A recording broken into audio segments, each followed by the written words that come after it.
Magandang umaga po. Sa gitna ng pinangangambahang krisis sa kuryente sa susunod na taon, humihiling ng dagdag singil ang National Transmission Corporation o Transco. Ang pondo raw na ito gagamitin para sa mga proyektong nakatuon sa alternatibong mapagkukunan ng supply ng enerhiya. May news to go si Athena Imperial. Hindi pa man nakakabangon si Juan de la Cruz sa inirereklamong mataas na presyo ng mga bilihin.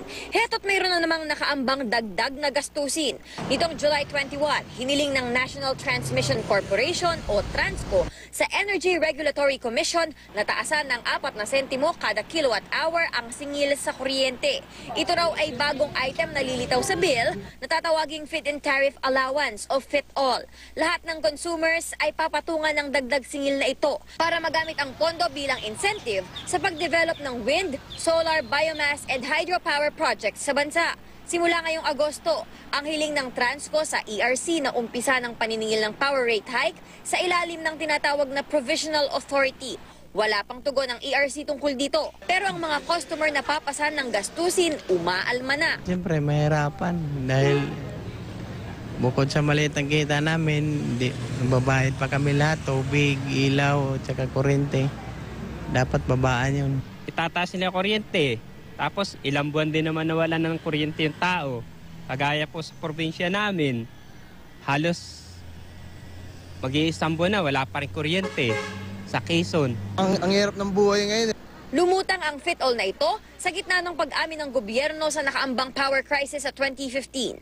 Si Energy Secretary Jericho Petilla muling iginiit ang kanyang rekomendasyon na pagdedeklara ng State of National Emergency sa ilalim ng Section 71 ng EPIRA Law. Ito raw ang nakikita niyang solusyon para maibisan kundi man talaga maiwasan ang unang ibinabalang 20 araw na rotating brownout sa Luzon sa Mayo. Pero hindi nabanggit sa SONA ng Pangulo ang emergency powers. Sa halip, iba ang naging direktiba niya kay Petilla. Inatasan ko si Secretary Ikot Petilla ng DOE, makipag-ugnayan ka sa Joint Congressional Power Commission, sa Energy Regulatory Commission, sa industriya at yung pinaka-importante sa mga consumer upang madagdagan ang kakayahan nating tugunan ang problema sa enerhiya. Sabi naman ni Petilla, maaari raw hindi talaga binanggit ng Pangulo ang issue dahil hindi ito ang tamang panahon at para hindi rin magkaroon ng panic. Ang mahalaga raw, ginawa niya ang dapat niyang gawin. I don't mind as long as huwag rin akong singilin.